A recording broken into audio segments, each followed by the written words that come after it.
Hello guys, this is your friend Naruto Fanfictions and we are back with a new fanfic.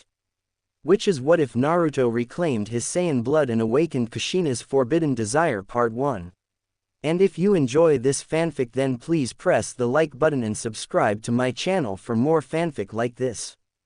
And now let's start the fanfic. We find a 15-year-old Naruto Uzumaki Namikaze fighting a snake-like Kusa, while his two teammates watch on in fear of being killed. Said ninja gets the upper hand in the fight and then the Kusa traps Naruto in a tongue-like grip and lifts up his shirt to see the Reaper death seal.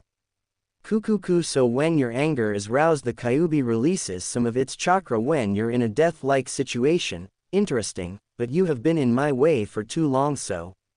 He does 5 hand seals and gathers ethereal purple-like flames across his fingers. Gogyo Fuin, 5-prong seal. Then slams his hand into the seal.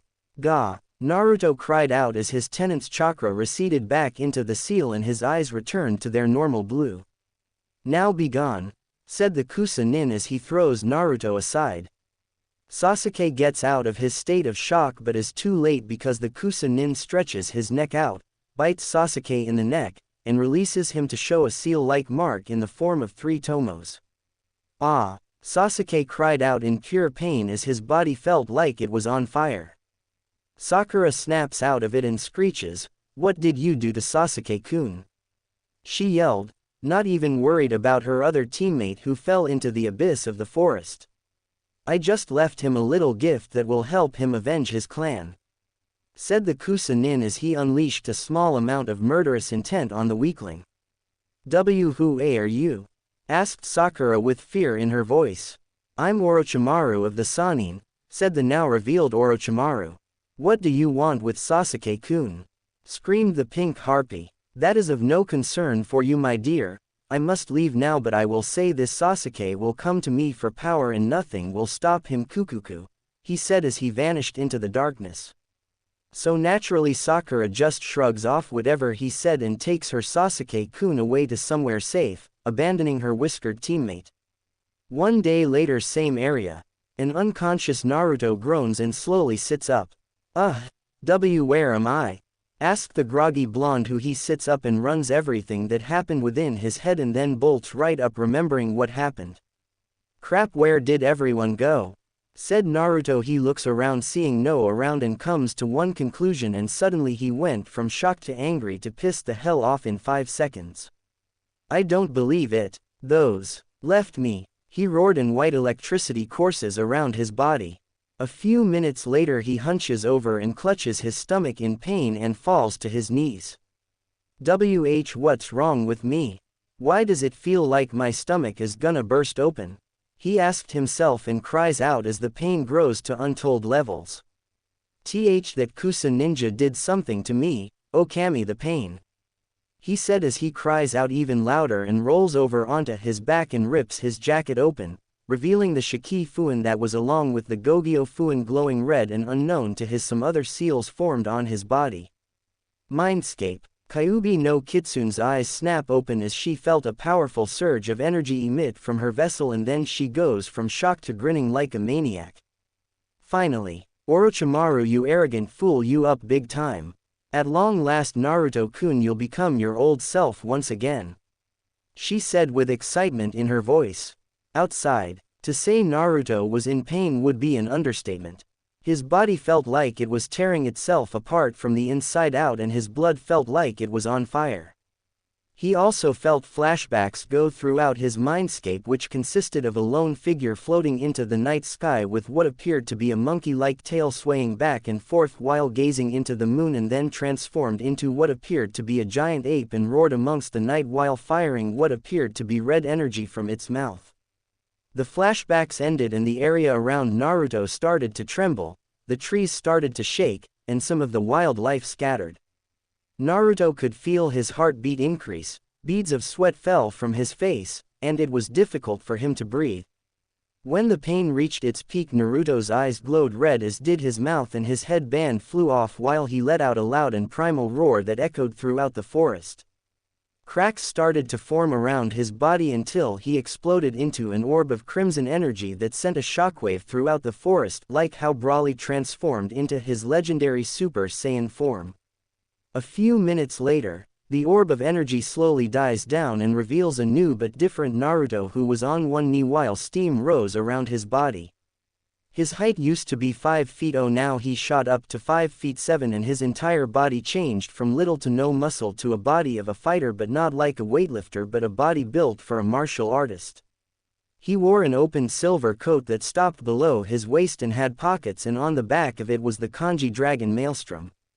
The jacket had a black line going down the sleeves and he wore a black muscle shirt with dark blue pants, a silver belt, black fingerless gloves with metal plates on the top and dark gray boots. All in all, he's wearing an outfit similar to the one future Trunks wears, only altered a little.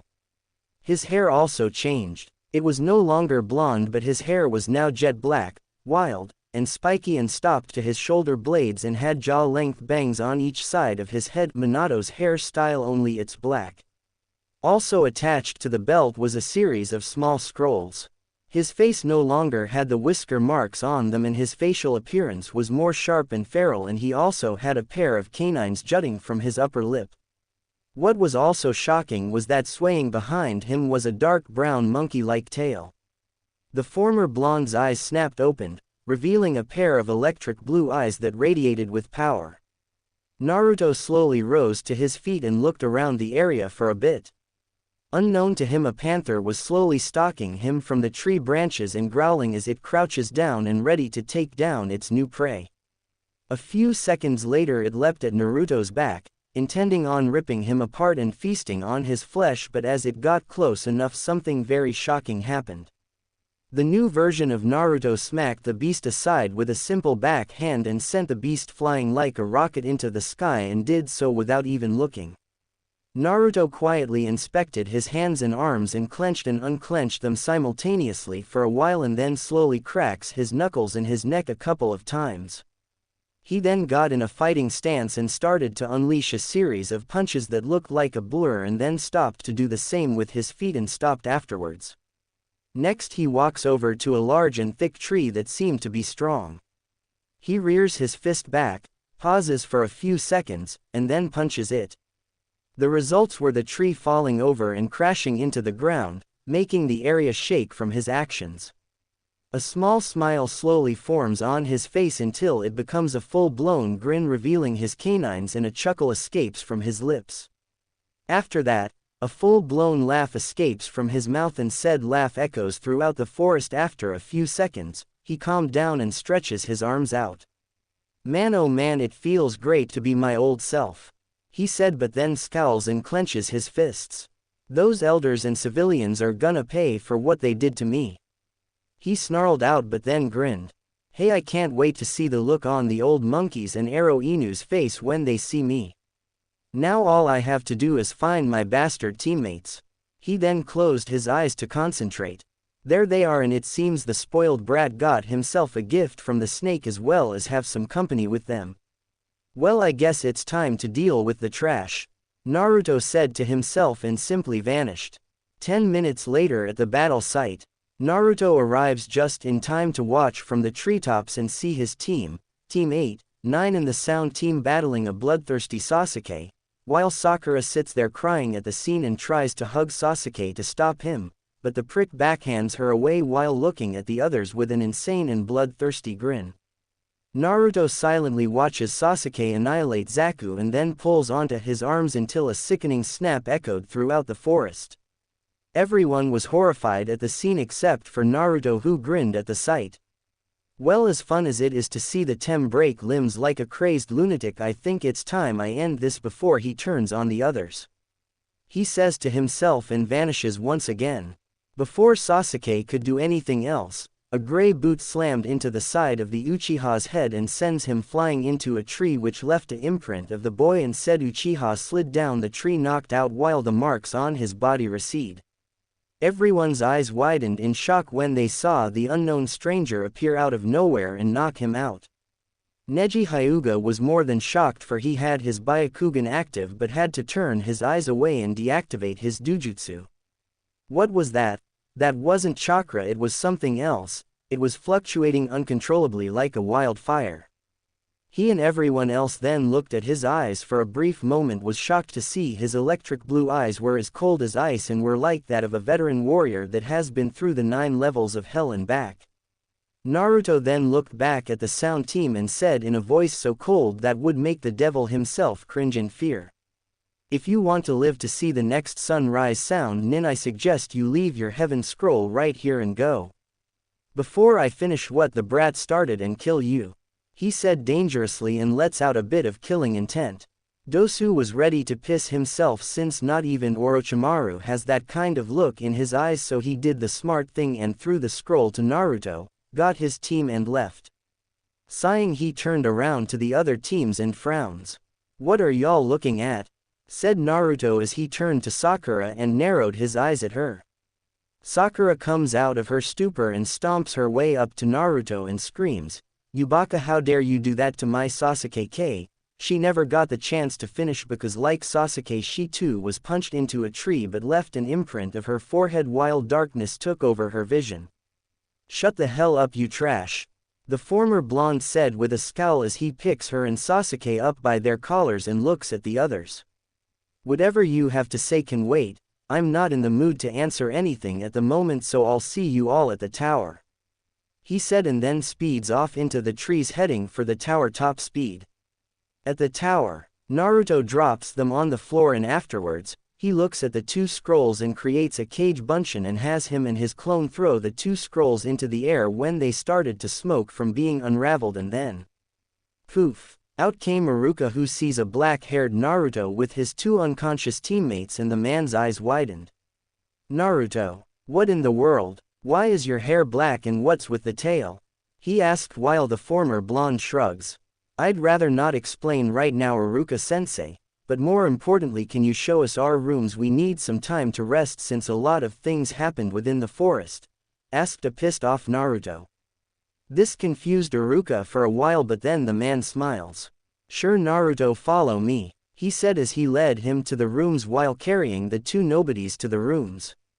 Within the tower stood the genins that made it past the second exam.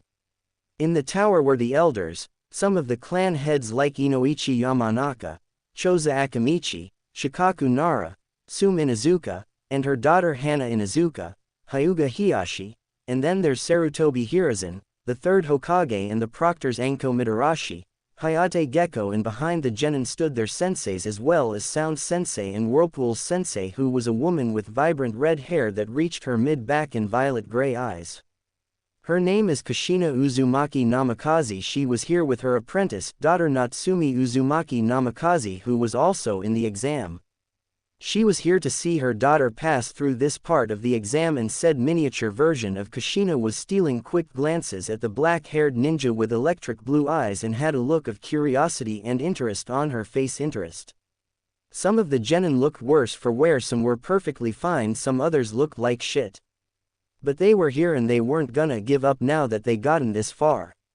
While Hiruzen was doing his speech, Naruto looks around to see the competition, and the only strong ones out of all of them was Gaara, Rock Lee, and the redhead. His gaze instantly stops on the red-haired girl who seemed to be his age. She had blue eyes that were similar to his, but she had some blonde tips in her hair.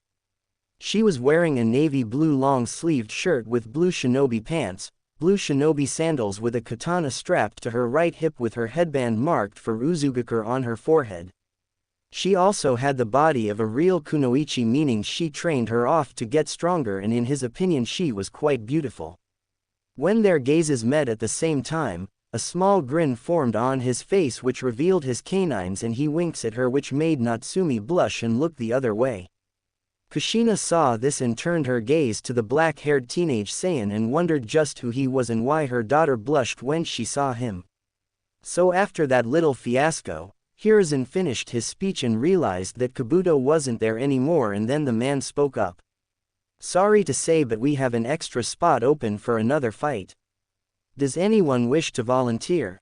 Hiruzen asked. That was when Naruto raised his hand up, getting the man's attention, and he along with Kakashi and Kurenai's eyes widened when they saw Naruto. Said old man was smirking inwardly, as was Kakashi, while Kurenai remained stumped when she saw the black-haired teenager, and for some reason he looked familiar. Very well then, Hiruzen said while the other genin were wondering who this black-haired ninja was. Skipping to Naruto's match, everyone looked at the screen, and the next match was Kiba Inuzuka vs. Naruto Uzumaki. What was the thought that went through Kushina's and Natsumi's head as they saw the name and they looked around for the so-called blonde? Finally, it's my turn. I was about to die of sheer boredom in watching these so-called fights, Naruto said with sarcasm in his voice. For those that didn't know about Naruto's transformation, their eyes bugged out of their heads. Kakashi, on the other hand, was inwardly grinning like a madman. Kurenai, you better pray that Naruto is feeling merciful, otherwise Kiba's gonna get beaten near an inch of his life if not crippled. Meanwhile, the three elders were sweating bullets and wondered how he broke the seals that were placed on him. On the balcony, right side, Natsumi looked at the teenager that was her brother, and she turned to her mother. Ka-san, what's going on? If he's Naruto Ni-san, why does he look different, and why didn't he live with us when we left the village?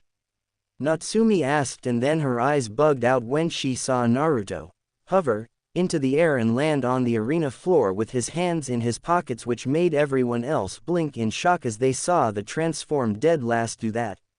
Said female Uzumaki saw how handsome he was and blushed even more, wondering why she felt like she had butterflies on her stomach or why her heartbeat increased. Kushina, on the other hand, had a far-off look in her eyes, looked back at her daughter. Masumi, daughter, the reason why he never lived with us is because I was told he died during the day you two were born. Kushina answered as she narrowed her eyes at Danzo. But from what I see, I was lied to, she replied darkly as she leaked killing intent at Danzo, who had a bead of sweat drip down his brow. As Naruto and Kiba stood in the arena floor, the Inuzuka started to smirk arrogantly. I don't know where you got your new look from, but don't think it'll change anything, Dobi. You're still the loser of our group and always will be, he taunted, hoping to get the blonde to explode and lose his cool, only for the black-haired Saiyan to nonchalantly digging his pinky into his ear, which caused a tick mark to form on the Inuzuka's face. Hey loser, don't ignore me, he shouted. Naruto removed his pinky from his ear, looked at it for a few seconds and then stared back at Kiba. He inwardly grinned and decided to pull a Kakashi. Did you say something, runt? He asked in a bored tone, which caused most of those watching either sweat drop or face fall to the ground. In Kakashi's mind, a chibi version of himself was waving a flag that said favorite student on it and making a victory sign. Hiruzen sweat dropped and wondered if it was a good idea to have Kakashi train Naruto when he was younger. Kakashi, my hip rival, you have passed your cool and hip attitude onto one of your students, the spandex-wearing man said, and Kakashi decided to do what Naruto did. Did you say something, guy? He asked, which caused said man to burst into anime tears and say he will surpass his cool and hip attitude, and when his clone Rock Lee stated that he would help Guy in being even cooler than Kakashi, they did their man hug, which caused a sunset along with waves to appear in the background. Kushina instantly covered her daughter's eyes and her brow twitched. Trust me when I say that I'm protecting your sanity, Masumi, Kushina stated. Naruto's brow twitched and a vein throbbed on his head, so he decided to stop their fiasco. He aimed his left hand in their direction, and an orb of what appeared to be fire formed in the palm of his hand and fired it at the two. An explosion occurred which caused the entire room to shake a little, and when the smoke cleared they saw Lee and Guy separate with pale looks on their faces, and there was a smoking, sizzling crater near where the two hugged. They looked back at Naruto, who glared at them coldly. Do that again and I won't miss, he said in a cold and dangerous tone which sent shivers down everyone's spine, including Gaara's, and for some reason Shukaku was trembling in fear and muttering to Gaara to stay away from that ninja. Back in the arena, Kiba snaps out of his stupor and once again smirks arrogantly. Nice trick, loser, too bad it won't help you beat me. Naruto, on the other hand, had a dull and bored expression on his face, so he yawned, revealing his canine teeth, and then cracked his neck. Proctor, can you please begin the match so that I can put this runt in his place which is under my foot? he asked lazily, which infuriated Kiba at being called a runt. Hayate looks at them and then the Hokage, who nods. Okay then. Cough. Cough. Naruto Uzumaki vs Kiba Inuzuka, are you both ready? He asked and got nods from both of them. Alright then. Hajime. He called out and leapt away. Akamaru, you stand back, buddy. This won't take long, Kiba stated while Akamaru looked back at his master and then Naruto and whimpered when he looked into the blonde's eyes.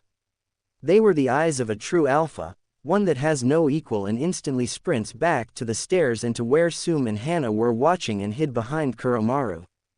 If you are done boasting, then let's get this show on the road.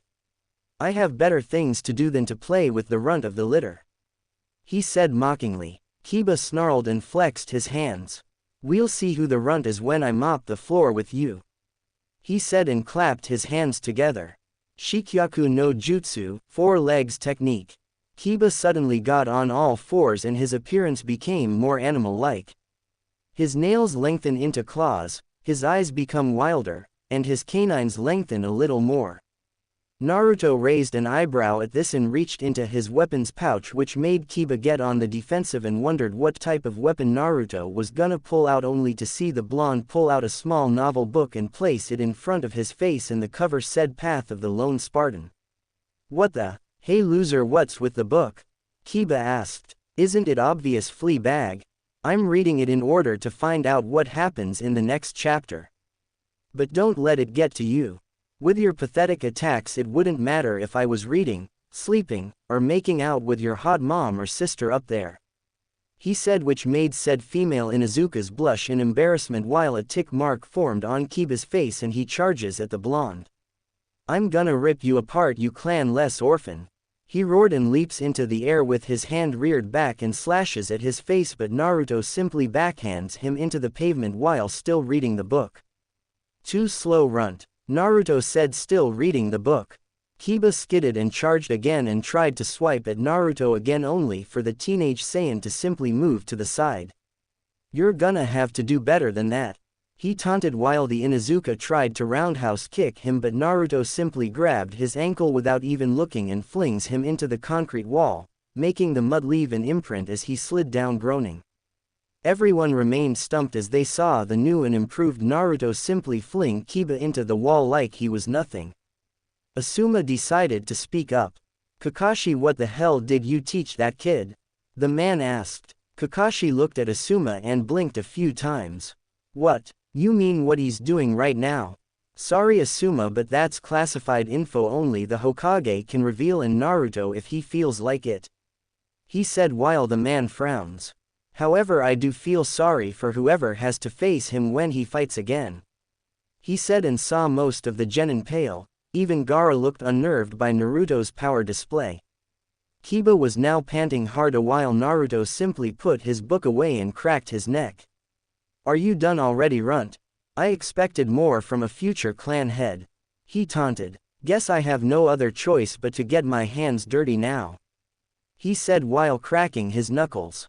Kiba on the other hand snarls and pulls out a food pill and eats it, rejuvenating his strength. I'm done playing Dobby. Now you'll pay for humiliating me. He pulls 4 smoke bombs out of his pouch and throws them into the ground, causing an explosion of smoke to appear and surround Naruto.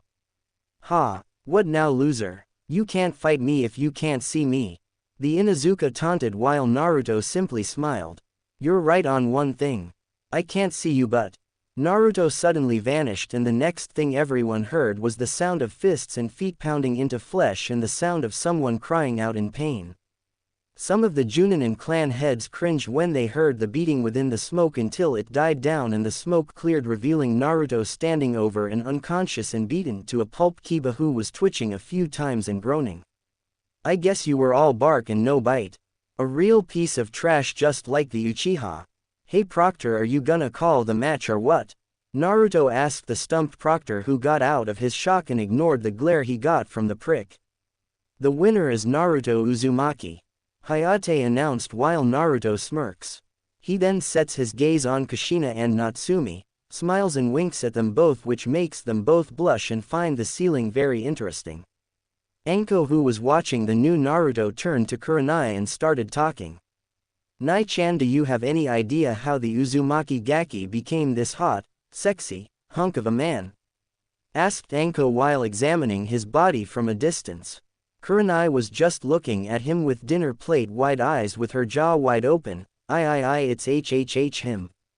Stuttered Kurenai with a bit of hopefulness in her voice. Anko looked at her with a questioning gaze. What do you mean, Nai-chan? As she looked at her best friend to see her turn to face her, and what she saw shocked her. She saw tears brimming her eyes with a big smile on her face. Anko, that's the same man who saved me, back then.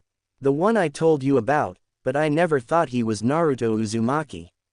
She said as she kept looking at him, but he turned to her and flashed a small grin at her.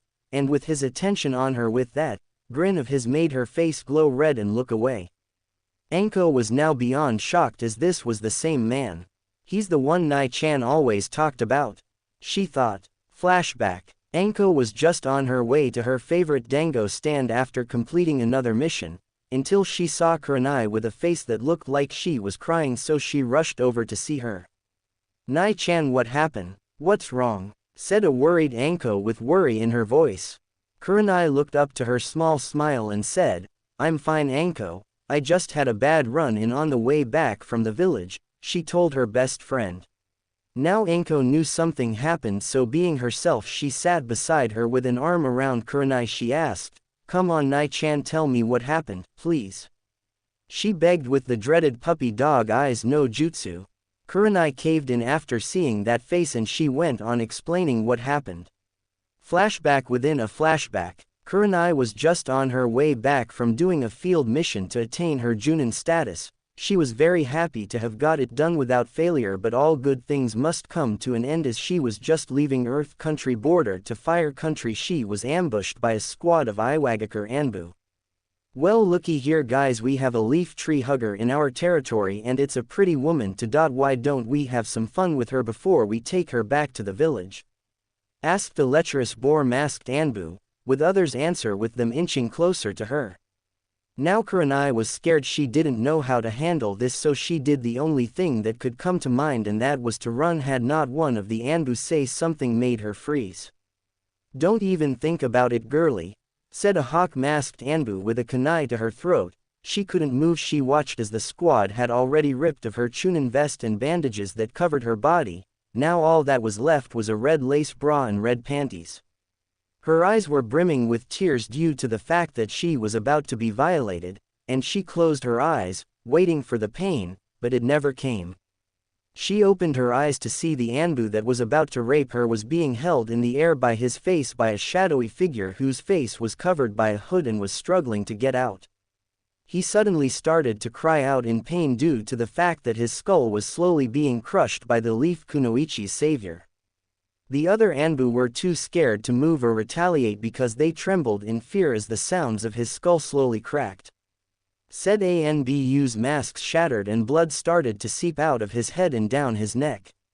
An agonizing wail escaped from the man's mouth as his skull started to pop open, and suddenly, squelch, blood, bone, and brain matter shot out everywhere due to the fact that the hooded figure's hand was closed into a fist and was smeared with his victim's blood.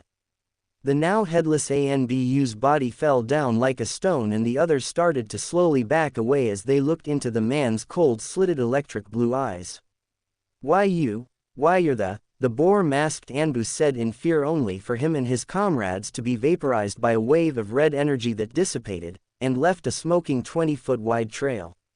Enjoy your one-way trip to the 9th level of hell, you trash, the man said in a cold and dark voice, and then slowly turned his head to see a half Kurenai who was trembling in fear as he walked towards her. Please, don't hurt me, she begged as she tried to cover herself up with her arms while tears fell from her face. Her savior's eyes softened and he knelt down to her eye level. He reached out and merely wiped her tears away, surprising her at his actions. His hand started to glow light blue and an outline of the energy formed around her body until a new version of her Chunin outfit materialized around her body. No need to fret, I'm an ally of the Sandaime Hokage. he said, and scooped Kurenai in his arms, carrying her bridal style, which caused her to squeak in surprise and blushed when she caught a glimpse of his handsome face and feral appearance. He started to slowly hover up in the air, and when she saw, she reacted by wrapping her arms around his neck tightly and hugging her body close to his, making him chuckle. "Don't worry, I won't drop you," he insisted, and she looked back at him in shock, wondering how he was floating in thin air. But before she could ask, she screamed out in surprise as they took off into the air and towards Konoha. A few minutes later, he slowly landed onto the ground in front of the large gates of Konoha and gently set a baffled Kurenai down on her feet. "Here we are. By the way, I never got your name," the hooded male asked. Kurenai snapped out of her stupor and smiled thankfully at the man. "Kurenai Yuhi, and thanks again for saving me," she said, getting a nod in return.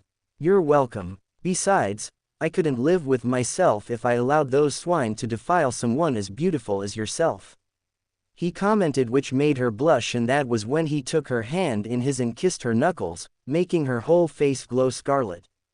"Until we meet again, Heim." And with that vanished in a swirl of wind. End of the flashback within a flashback. Anko just looked at her with her jaw on the ground. "Nai-chan, you are so lucky. Do you have any idea who you met?" squealed Anko as Kurenai looked at her with a confused expression. "What are you talking about, Anko? Do you know who he is?" she asked, while Anko pulled out a bingo book with a picture of the boy she saw, and her eyes widened at the info. "Name: N.A. Alias: the Maelstrom Dragon. Rank: S bordering SS flea on sight. Hair: wears a hood but from the strands seems to be black. Eyes: electric blue with pupils that become slits when pissed off. Bounty: 500 million. Information: this man is wanted in Earth Country for taking out an army of shinobi that was heading to Fire Country with an unknown but powerful technique that left a crater that was the size of a village hair and no one survived. It was stated that he assisted the rebel faction in Kiri in the Bloodline Purge and single-handedly defeated the Yondaime Mizukage and is seen as a hero. Wanted in Earth Country and Rice Country, dead or alive." To say Kurenai was shocked was to say Jiraiya had a respect for women, but when she looked at Anko, who was now starry-eyed, Kurena's sweat dropped. Flashback end. Anko looked at the man before her to see him looking at her and Kurenai before glaring back at the elders with unadulterated hatred. She thanked Kami she wasn't the one who is on his hit list right now.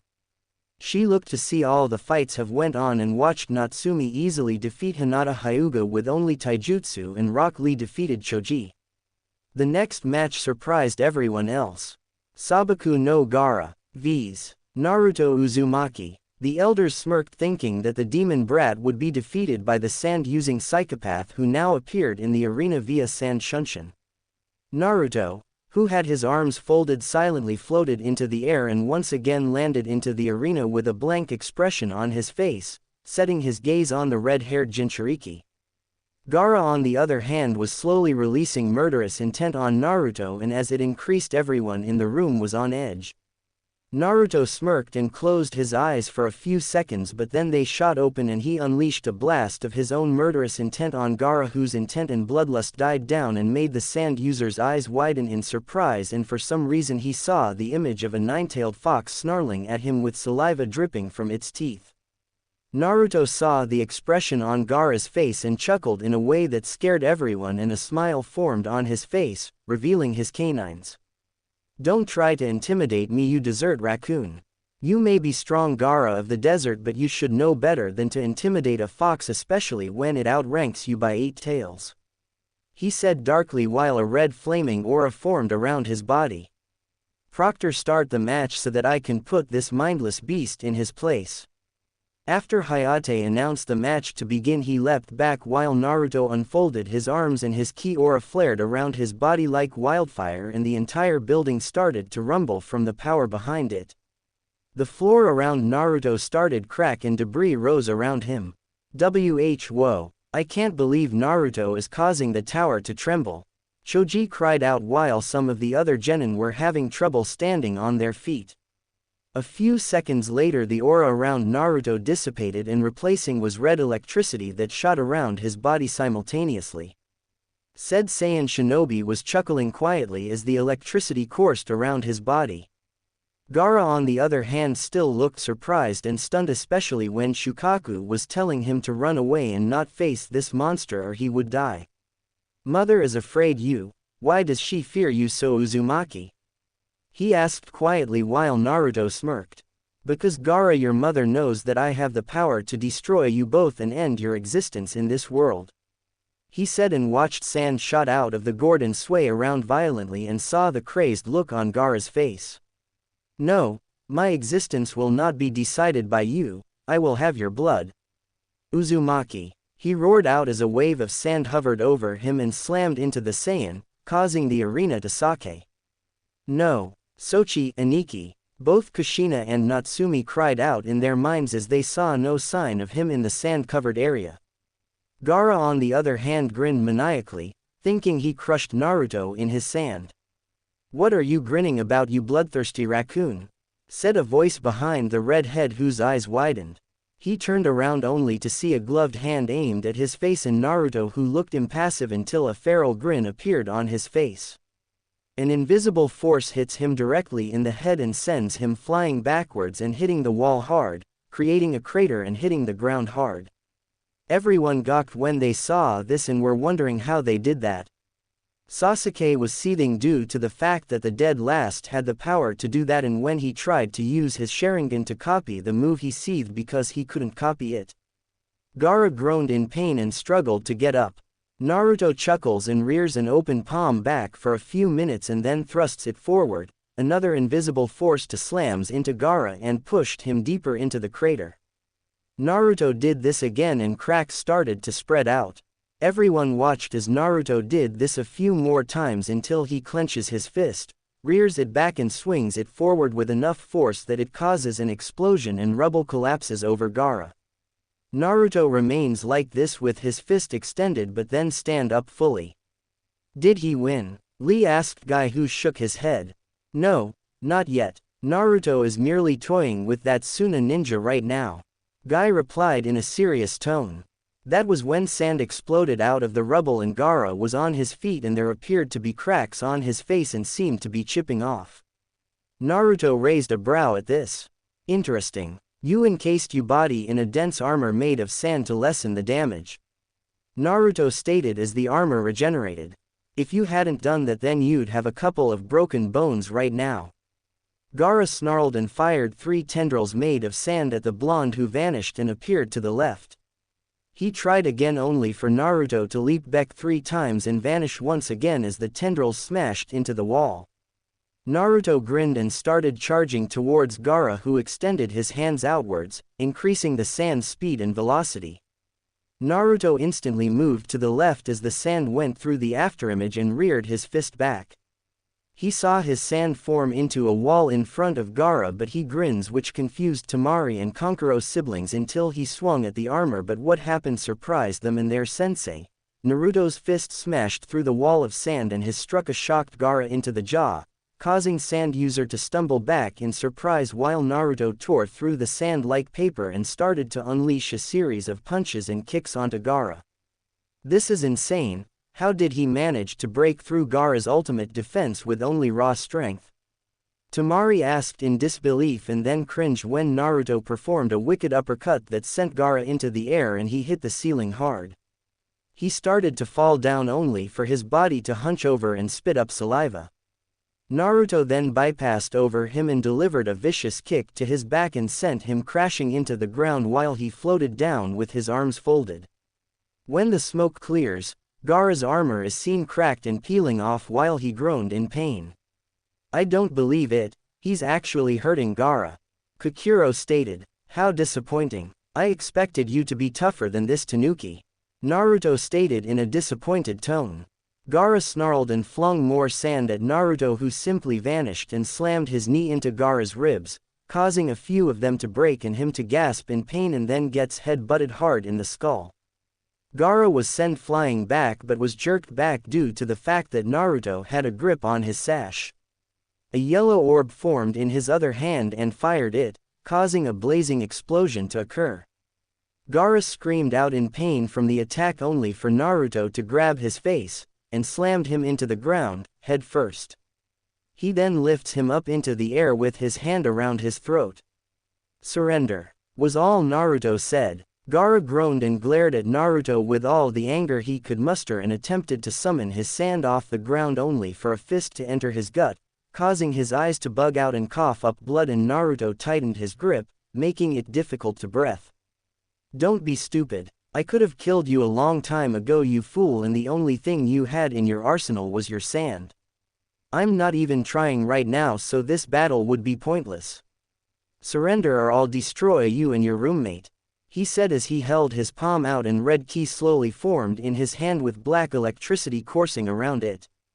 Gaara saw the look in his eyes and could tell Naruto really was going to kill him, and for the first time in his life he felt fear. I surrender, he wheezed out. Naruto smirks and drops him on the ground while he coughs up blood. Smart choice. Oh, and one more thing. You attack any ninja in this village and you will regret it, he said coldly while Hayate announced him the winner. After the preliminaries were over, Naruto was currently making his way out the building until he felt a hand on his shoulder. He turned his head to see Kakashi smiling and smirks. What's up, Inu ni-san? Kakashi on the other hand chuckles at the name since Naruto called him that when he was younger. Oh, not much, though I have to say you did an excellent job in the prelims. That was when his expression turned serious. That aside, the Sandaime has informed me to let you know that he's calling his top ninja as well as the clan heads, civilians, and elders into a council meeting, and I think it involves you and your transformation. He quoted. I see. Well, all but first I have a few things I need to take care of, Naruto replied and got a nod from Kakashi and then vanished. 1 hour later at the council meeting. At the council meeting everyone was anxious to know what this was about, but some already knew but kept that hidden from everyone else. As they were talking, some civilians were shouting. What has Sandaime-sama called us here for? We got better things to do than this, yelled Kuja Isawagir, owner of several shops within Konoha.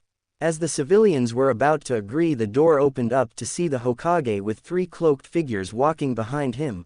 When the clan heads and other elite shinobi saw them, they smirked and knew this was gonna be fun. As the Hokage took a seat, the 3 figures stayed behind the Hokage until a snobbish civilian had to go and speak. Sandaime-sama, what have you called us all here for? And who are those 3? Yelled another rather fat civilian, but then he and the other civilians froze up when Hiruzen unleashed a burst of ki into the room that made them tremble in fear. Let's get one thing straight, civilian. I am the Hokage of this village. I can easily remove you and anyone else from this council with a snap of my fingers, so do me a favor and shut up, he roared, surprising everyone on the room. Now before we even get started, he did a Tora hand sign. The room flashed for a minute with a locked sound. The civilians looked around questionably before the Hokage started speaking. I've put up a silencing barrier lock within this room, cause today everything that gets said in here stays in here, do you hear me? He said as he glares down everyone who nodded. Afterwards, he turned his head to 2 of the 3 figures and nodded to them. They nodded back and lifted up their cloaks to reveal Kushina and Natsumi. When the civilians saw them, they were shocked to see Konoha's Red Death, but then a pink-haired harpy started shouting, "What is this horde doing here?" She was supposed to have been gone. She was silenced from killing intent being released by the 3rd cloaked figure as well as Kakashi and the clan heads, and decided to shut up. Kushina and her daughter Natsumi are here to finish the Chunin exams and then they were going to head back to their home country, but something came up which she will explain to you, said Hiruzen, who narrowed his eyes and watched the reactions from the civilians and elders to hear, daughter, and he could see them plotting in their eyes. Kushina, who was staring at them, spoke up. Sandaime-sama is right, there was a problem during the preliminaries that I'd like to address to you. Someone that looked like my late husband Minato was in the prelims of the Chunin exams, and with the difference being his hair color. She then started to radiate killing intent on everyone who started to tremble. And what caught my attention was his name. His name is Naruto Uzumaki, my firstborn son. Care to explain this to me? She yelled at the council. The pink banshee named Usake Haruno glared at her. Watch what you say in here, you bitch. We are the Honorable Council, and if you ever raise your voice to us again you'll pay for it. Besides that thing you call your son is a monster in disguise and should have been killed when it was. She was suddenly nailed by a mass of killing intent that emitted from Kushina and the other ninja and clan heads and started to whimper in fear. Kushina grabbed the hilt of her blade and was about to draw it and kill the harpy until the third cloaked figure placed a hand on her shoulder. Don't soak her filthy blood on your blade, Kushina, the calm and masculine voice said, and got a nod from her. Danzo was thinking of a way to change it, so he spoke. Kushina, we do not know what you are talking about, but before we discussed this, who is that man? He asked as he pointed to the taller of the two who just looked at him for a minute before. Danzo felt a shiver go down his spine as the man grabbed the cloak and removed it to reveal Naruto Uzumaki, and he was pissed. The civilian council was confused as to who this man was, that is, until they saw his eyes and were scared out of their wits. Hello civilians. Did you all miss me? Naruto asked with a dark and evil grin on his face, which was similar to a predator's when it corners its prey. One stupid civilian shouted, "You! What are you doing here, demon?" He screamed until his head exploded into blood and brain matter, shocking the ninja in the room and scaring the civilians and elders due to the fact that Naruto merely flicked his wrist in the now dead civilian's direction. Bastard shouldn't have broken the law, but then again, after today the civilians and elders of this council will not be around to see the next sunrise. He said in a way that made them tremble in fear. I'm here because the old man sent a friend of the family to inform me of this meeting and have me, Miss Kushina and her lovely daughter Natsumi, to join this meeting, he said as he placed a hand on Kushina and Natsumi's shoulder, who had tints of pink on their faces. Sum, who was eyeing him, finally started talking. Okay, Naruto, I need to ask what happened at the arena. It was like you changed into a completely different person. She asked the question that almost everyone wanted to know, and Kushina and Natsumi looked at him expectantly, as were the Jonin that saw the change. Kakashi, on the other hand, was smirking under his mask. Naruto took a deep breath. The change you saw was the cause from my sealed-up bloodline that has been locked away for years, ever since I was little. He explained while leaking killing intent on the civilian council and elders. What do you mean sealed up? Who sealed it away? She asked, wondering what he had against the civilians and elders, only for Homura to interrupt. Do not listen to this demon.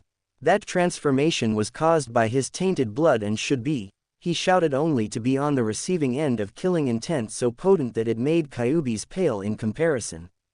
Everyone looked to see Naruto surrounded in a red energy that was cracking up the floor. Be silent, you trash. You call me a demon, but the actions you and your kin have committed over the years make even the lowest demon look like a saint. You care only about yourselves, and anyone who gets in your way suffers for it, with the Uchiha clan being an example, since you ordered Itachi Uchiha to murder his entire clan, including the ones who were innocent and didn't know about the coup their former leader was plotting, minus his brother. Naruto snarled out, which caused the clan heads and ninja to direct their ki at the three. The Sandaime was gonna find a way to keep the innocent spared, but you three went behind his back and ordered the death of every member, including the newborn children and civilians. He spat, and now Hiruzen was directing ki on them. They what? Sum screamed and stood up, ready to tear them apart, since her best friend Makoto was killed on that day, and Kushina also focused her ki on them. Any last words before I send you all to the 9th level of hell? Naruto said as his energy flared across the office. Root! Danzo screamed out, expecting his men to aid his while he escaped, only for no one to show up. Naruto chuckled darkly and focused his predatory gaze on Danzo. Oh, they won't be coming to help, you fools. During the time the old man called the meeting, I paid a little visit to your so-called disbanded organization's base, and now it's nothing more than a smoldering crater caused by yours truly. He said, and now they were scared while Naruto raised his hand in their direction. And now this is where we say goodbye, he said, and the last thing they saw was a flash of red energy and were reduced to nothing. The others were dumbstruck when they saw him kill the elders, and then Naruto turned his attention to the civilians who were whimpering in fear. "Oh please, you weaklings aren't even worth killing," he said, and heard a sigh of relief from them. "Because that honor is going to the Sandaime." He finished, and now it was Hiruzen's turn to grin in a way that would scare Orochimaru. He snapped his fingers and Anbu surrounded the civilians. "Arrest the civilians and prepare them for their execution tomorrow," Sarutobi ordered. Some of the civilians tried to run away only to be knocked out and dragged away, kicking and screaming they were innocent. After that little scene, Hiruzen sighs. "Now that they're gone, the Jonin may leave to continue their work while I explain everything to the clan heads."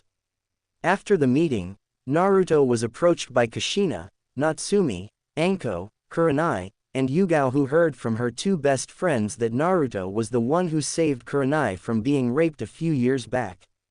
"Hello ladies, I'm pretty sure you all want an explanation, correct?"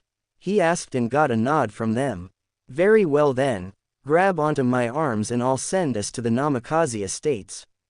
The five did so, and the next thing they knew, they suddenly vanished into thin air. Namikaze estates. They suddenly appeared in front of a large gate that had a seal placed on the lock, and behind it was a two-story mansion. The females blinked in confusion and looked back at Naruto, who bit his thumb and pressed it on the seal, which glowed white, and a light blue dome appeared around the mansion, and then the gate opened up automatically. Naruto motioned for them to follow him towards the mansion, which they did and entered the building.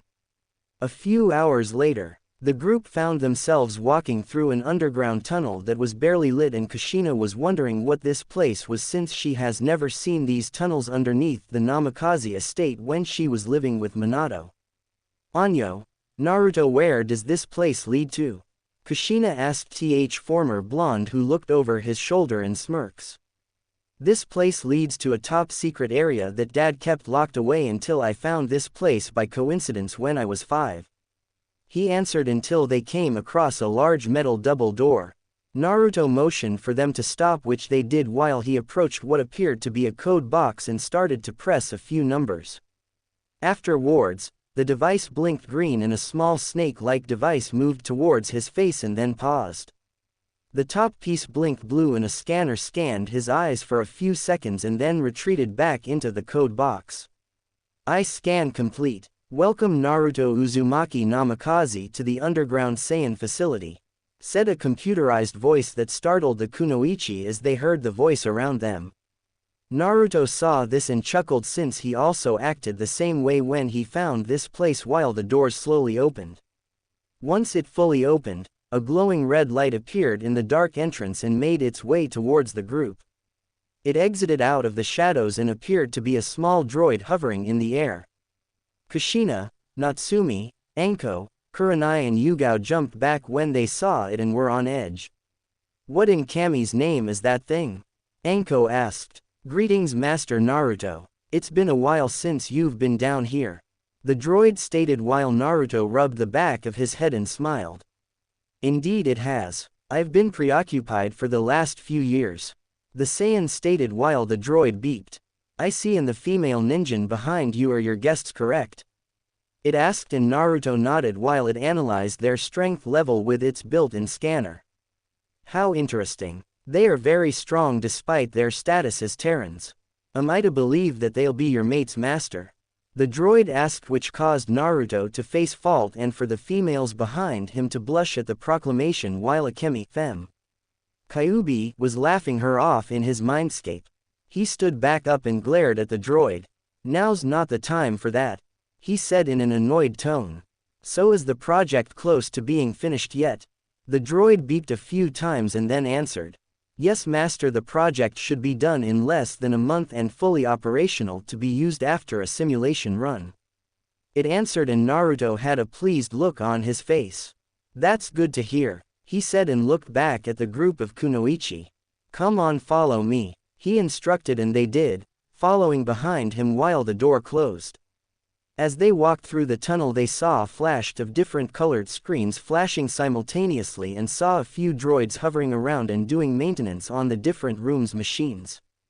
That was when they stopped in front of a door which hissed opened and Naruto entered the room, and they did the same. The room was well lavished, having 2 large couch sets as well as a few tropical plants that were in flower pots. There also appeared to be a large computer screen in the room as well as a keyboard with several different switches and buttons. They each took a seat on the couches while Naruto was doing a set of one-handed seals until he stopped at the ram seal and reddish chakra-like flames and seals with the kanjis for the 5 main elements fire, water, earth, lightning, and wind formed on his fingertips. He then grabbed the hem of his shirt and lifted it, revealing his 6-pack, which made the females blush at the sight until they saw the Shiki Fuan seal form around his torso, and then slams his fingers into the seal and he grunts in pain and twists his hand. Naruto, stop, what are you doing? Kushina cried out frantically and got off the couch, attempting to help him until he placed a hand in front of her, telling her not to help him. The seal on his stomach glowed white, and as he pulled his hand out, in his grasp was a reddish-orange blob of chakra that was being pulled out of his body, and then tossed a crimson chakra-covered figure out of his body onto the floor. When the demonic chakra died down, it revealed a crimson-haired girl in her late teens, wearing a black kimono with red high-heel sandals, and on top of her head was a pair of fox ears and 9 swaying red tails. She was Akemi, the Kyuubi no Kitsune. She groaned and shook the cobwebs out of her head while the other females tensed up as she set her sights on the group and blinked a few times. Hi, she said, waving at the group of women who suddenly got into their fighting stances until Naruto appeared between them. Whoa, now settle down, ladies, Naruto said. But Naruto, she's the reason why, Kurenai started to say. Before you jump to conclusions, little girl, I'll have you know I never had any intention of attacking this mud hole called a village. I was forced to attack the village on the day Naruto-kun was born. Akemi said, getting looks of disbelief from them. Look, whether you believe me or not is your choice. The only thing I care about is helping Naruto-kun, she finished. They were still skeptic until Naruto spoke up. All right, now everyone calm down. I said I would explain everything when we got here, now settle down, he said in a tone that left no form of arguing, so they each sat back down but kept their eyes on Akemi. Okay, to start things off, I'm gonna show you all San's final wish. Naruto started typing on the control panel, and that was when the lights dimmed a little. That was when a hologram of Minato Namikaze appeared before them and they all gasped. Minato, Kushina said with awe in her voice. T2-san, Natsumi replied while the others remained stumped at what they saw. The hologram smiled and started to speak up. Hello Naruto. If you have activated this memory log, then that means you have found Kushina-chan and Natsumi-chan. Therefore I can start explaining things to you too, and are wondering why Naruto's appearance has changed. To put it simply, his appearance changed because he and I aren't humans, even though our appearance is similar to the race. We are actually aliens, foreign beings born on a different planet. I came from a planet of alien warriors who were known as Saiyans. The entire room blacked out for a few seconds and it lit up again. They found themselves surrounded by a midnight blue background as well as different colored stars. Whoa, was all Anko said while the rest were awestruck. What you see before you is what is known as the universe, which consists of different types of solar systems, stars, and planets that harbor different races who have evolved and found ways to create advanced technology using their home world's natural resources and meeting other races and trading with them to build alliances. Minato explained to them all and aimed his attention to a holographic planet that enlarged a little in front of them. This is the planet I was born on, called Planet Vegeta, in honor of the Saiyans' ruler King Vegeta I. Little history is known about this planet, but from what I dug up on my home world, the original name of the planet was known as Planet Plant, which was home to another advanced race who were known as Tuffles. The Tuffles had used their technological skills to construct and live in great cities. The Saiyans, on the other hand, lived in small primitive villages in the outskirts and badlands of Plant.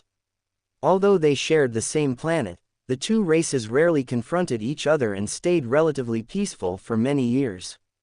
However, after a while, the Saiyans began to grow tired of living in filthy primitive villages.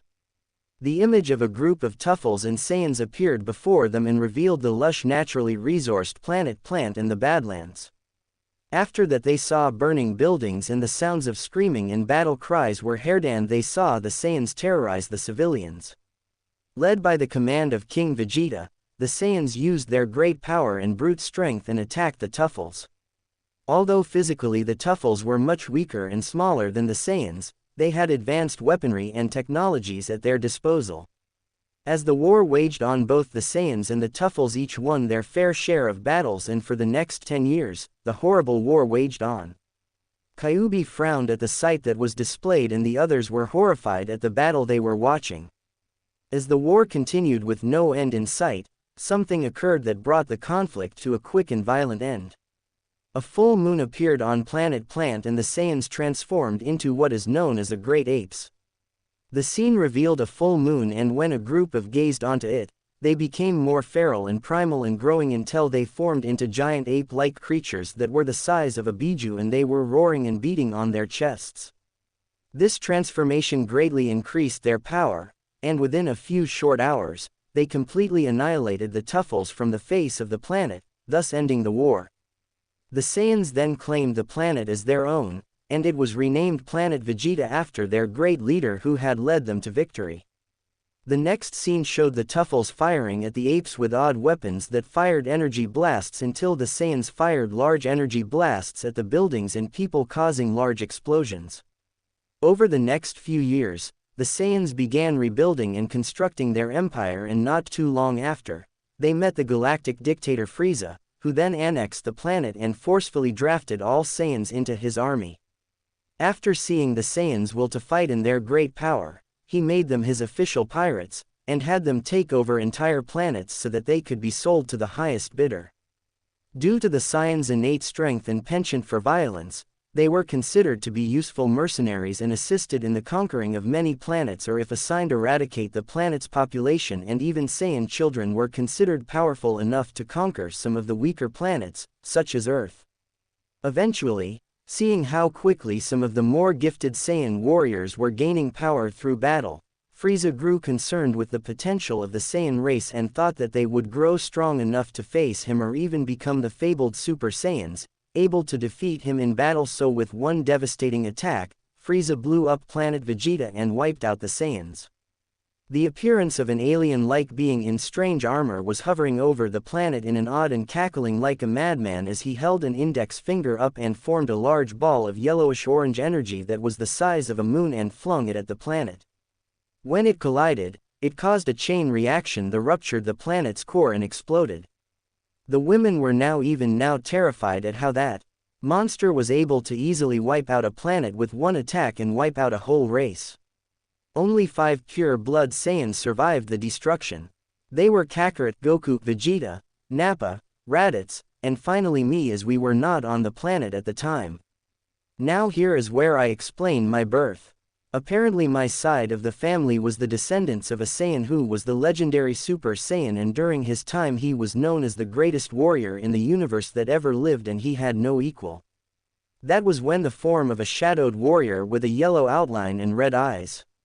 He was considered to be a myth amongst our race and an idol our kin who wanted to gain the power he possessed, but he was too primitive to control it, and his rage burned so intensely that it eventually consumed him. In the end, he was destroyed by his own power. He finished as the Saiyan let out a primal roar and the planet it was on self-destructed. We managed to find a way to suppress our power levels and were elites, but in the end, my family also perished with the world we lived in. I arrived on Elementia in my spaceship and was found out by the Sandaime, and the rest is history. As for our Saiyan abilities, we got stronger every time we fought, either from coming out victorious, or out of a battle near death, where we become twice as strong from every battle till the point where we can reach levels only I have reached. As far as I know, I gained a form known as the Super Saiyan form, and that's where I get my golden hair from. The reason why I stayed in my Super Saiyan form was due to my training.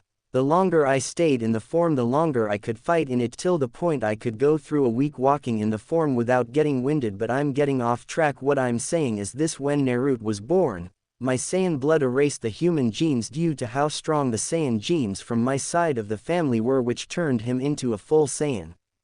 For Natsumi, however, I don't know what would happen, since the male gene is more or less dormant than the female gene of the Saiyan ace, so she's more than likely to gain some of the abilities until she was able to fully awaken her dormant blood. Minato explained. Unfortunately, my time is now up, so Naruto, if you do find your mother and sister, take them away from this planet and to another called Earth where Kakarot resides, and if you want, take a few others who you care about deeply. Also to Kushina and Natum, should this be my last time speaking, I want you both to know that I love you both with all my heart and you are my entire world. Until we meet in the afterlife, live life to the fullest. He finished with a grin on his face, and then the hologram blinked out of existence and the room lit up again. Naruto got out of his chair and stood up and watched as Kushina and Natsumi were sobbing quietly to themselves. Anko, Kurenai, and Yugao attempted to comfort them, but they too had tears falling from their faces. Naruto walked over to them, sat between them and pulled the two redheads into a one-arm hug and let them cry on his shoulders. After that little scene, they both wiped their tears away. Now then, do any of you have any questions regarding what you've learned? Naruto asked them. That was when Natsumi spoke up. Yeah, I have a question. Tu-san said that I also carried the Saiyan gene in my body too, but said it was dormant. So why don't I have a tail like you do? She asked with confusion on her face. Naruto pondered on this and then spoke up. Like Dad said, you more than likely gained a few abilities even though your Saiyan DNA is still dormant and needs some type of jumpstart. The abilities you more than likely gained is enhanced senses and your speed, strength, stamina, and reflexes increasing a little, as well as recovering faster and taking hits most people can't. He explained. So that's it. I always wondered why Natsumi-chan was able to recover so quickly. Kushina stated. That was when Anko spoke up. I have a question. How were you able to float in the air during the prelims? The energy I sensed from you wasn't similar to chakra, only it was stronger. She asked. That energy I used is called ki. Not to be mistaken for killer intent. Ki is also known as latent energy, or fighting power, and is also known as kai, which directly translates as life force.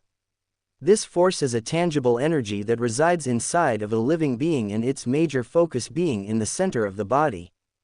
By drawing it out, a person is able to manipulate it and use it for performances outside the body. Usually the more concentrated the masses are, the more time the user requires to draw it out to power up. When a person gathers ki, she is able to gain enhanced strength, speed, endurance, and can increase the power of their attacks to inflict greater damage to opponents. He explained. It's a lot easier to control chakra, and like chakra, anyone can draw it out. Also, that floating technique is called bukujutsu, flight technique. It's a technique used by the person who manipulates their ki into a form of levitation or flight. It took me a while to get that technique done, and I've got the bumps to prove it. He said, rubbing the side of his head as emphasis, while Akemi giggled, remembering how many times he crash-landed or hit a tree or cliff. Can this ki be obtained by anyone? Yugao asked, and Naruto nodded. Yes, anyone can activate their ki, even though it will take a while to do so. He answered. That was when a droid floated over to Naruto. Master, we just finished performing a scan on the ninja you found in Danzo's lair. Apparently she has been put into a drug-induced coma for the last 8 years, and her body given nourishment through IV needles during that time. Her vital signs are normal, but she won't wake up from the coma for a few days. The droid explained. I see. In the transfusion? Naruto asked the droid, who blinked a few times. It was a success, Master. It should take long for the alterations to be complete. It finished and then hovered away, leaving the others confused. What was that thing talking about? Kurenai asked Naruto, who got up and had a grim expression on her face. Before I leveled that War Hawk's lair, I found someone who supposedly died during a certain massacre. Follow me to the recovery room and you'll find out who I'm talking about. The former blonde made his way out of the room, being followed by the others. They each knew of the Uchiha clan massacre that Itachi Uchiha committed and wondered what he meant by someone disappearing during the event. Was there a survivor, they wondered. Naruto made his way towards a pair of slide door that had the kanji for recovery room on it. He along with the females entered the room and saw there were what appeared to be recovery tanks, medical supplies and equipment, along with other droids roaming the place. Naruto made his way towards the largest tank in the room. Inside the cylindrical tank floating in the green liquid was what appeared to be a female with fair skin and waist-length black hair with her eyes closed and was in the fetal position with her arms hugging her legs together to her body, and dangling from her rear was what appeared to be a monkey-like tail like the one Naruto had. On there was a panel that read her vital signs, and attached to her mouth was what appeared to be a breathing apparatus attached to a cable that was connected to a built-in oxygen tank. Natsumi, Anko, Kurenai, and Yugao were wondering who this female was in the tank, and that was when Kushina gasped. "Oh my Kami, that's Makoto," the redhead said, which caused the others' eyes to widen and look closely into the tank. "I thought she was killed during the massacre," Kurenai stated, and Naruto shook his head. "No, Itachi knocked her out after Fugaku attempted to kill her to gain the Mangekyo Sharingan like his son did. Danzo must have had his agent swoop in and snatch her up afterwards, and was probably trying to find a way to breed Uchihas under his control," Naruto said darkly, and was wishing he had kept the old fool alive and make him suffer for what he did. "That's terrible," Natsumi said with a disgusted look on her face. "Now I see why the Yondaime wanted to take you two away from this place. Kami knows what would have happened if he got his hands on you two," Yugao stated, which made them shiver at the thought. "No need to think about that. The man and his cronies are dead.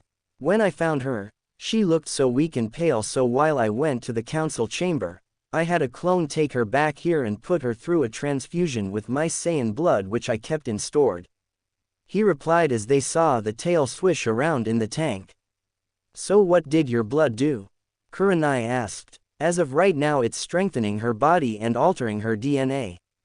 She won't be an Uchiha no more once the assimilation is complete," Naruto answered. Anko on the other hand was walking around the place and then stared at one of the droids in a curious manner.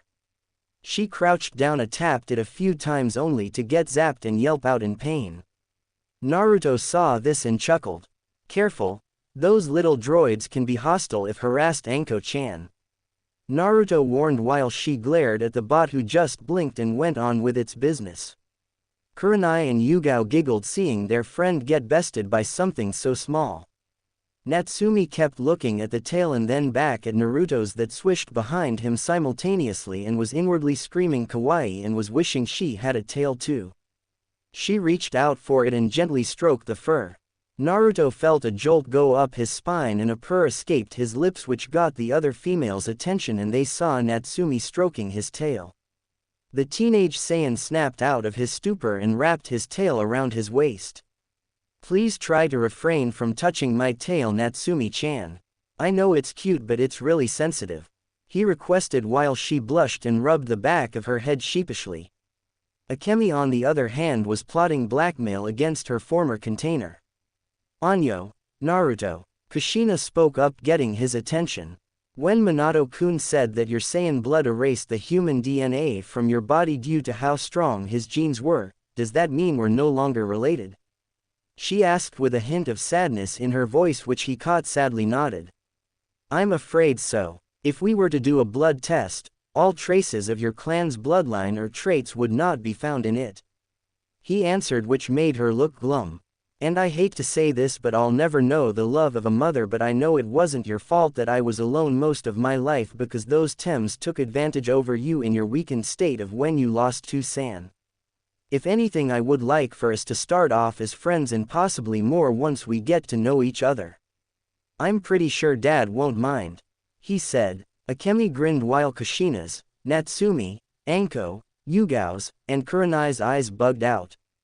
"Anyhow, I do know of a way for you to become full-fledged Saiyans like me," he stated, which got their attention until Kurenai looked skeptic. "And if you're wondering, you don't have to strip and stay in a tank, Kurenai-chan. he teased, which made the red-eyed Kunoichi's face become the color of an apple and sputtered while the other snickered.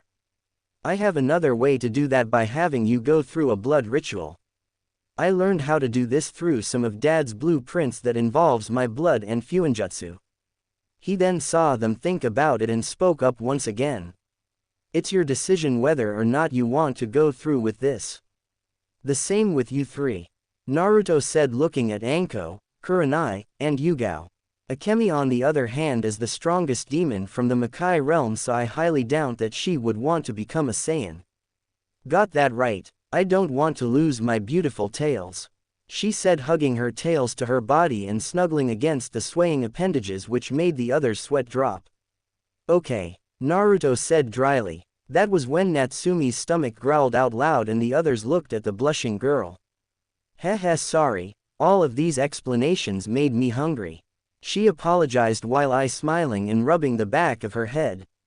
No worries, Natsumi-chan. We'll head back up to the compound and eat, and afterwards we'll talk about what you all want to do from this point on. Naruto replied, getting a nod from them. First I need to check on the progress of the ship that's being built. Be back in a flash, he said and shimmered out of the room. So what do you think, Natsumi-chan? Are you up for it? Kushina asked her daughter, who pondered on this for a while but smiled. You bet, I think being a Saiyan would seem alright. I especially love the tail, it's just so cute. The young redhead said, grinning, as did Anko. I'll say, that tail makes him look feral but sexy, right, Kurenai? Anko nudged her best friend, who nodded with a blush on her face. Say you've been quiet ever since you laid eyes on your savior. Has he captured the heart of Konoha's Ice Queen? She teased. Shut up, she muttered, folding her arms under his chest. Hey, I don't blame you. He is hot for his age. I wonder what he looks like with his shirt off. Anko asked herself with a perverted grin on her face. Anko, Kurenai cried out while steam escaped from her ears. Akemi on the other hand was giggling while Yugao placed her palm over her face and muttering how she ended up in this situation.